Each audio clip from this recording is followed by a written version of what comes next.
What's up mga kapatid? Nagsama-sama ngayon ang best surfers in the world para sa 2024 World Surf League International Pro sa San Juan, La Union.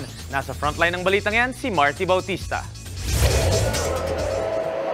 Alas 7 pa lang ng umaga, handa na ang mga surfer na simulan ng unang competition day ng 2024 World Surf League International Pro sa San Juan, La Union. Kasama na dyan ang pinakabatang surfer na galing Ilocos Norte na si Pong Aribuabo.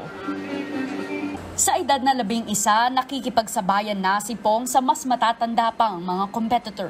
Isa raw sa mga idolo niya ay ang hometown hero na si JR Esquivel na naghari sa men's longboard noong nakaraang taong WSL Pro. Ayon naman kay JR, malaking bagay ang mga international competition para mapataas pa ang skill level ng mga local talent gaya ni Pong.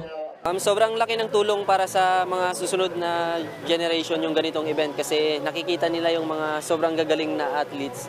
Yung mga athletes na nagko-compete ngayon is sila nga yung pinakamagaling sa Asia. Bukod pa riyan, malaking tulong din daw ang event para palakasin ang turismo sa La Union. Ito ang ikalawang sunod na taon na naging host muli ang La Union para sa prestiyosong torneo. 100 mga atleta galing sa iba't ibang mga bansa at 50 mga local surfers ang magtatapatan sa alon ng Urbistondo Beach. Sa tala ng Provincial Tourism Office noong nakaraang taon, umabot sa 17,976 tourists ang dumayo para sa WSL competition. Yeah, definitely helped us a lot here, especially after the pandemic.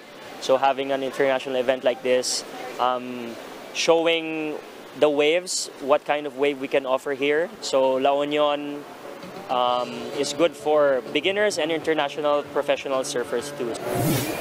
Tatagal ang WSL International Pro hanggang January 28 dito sa La Union.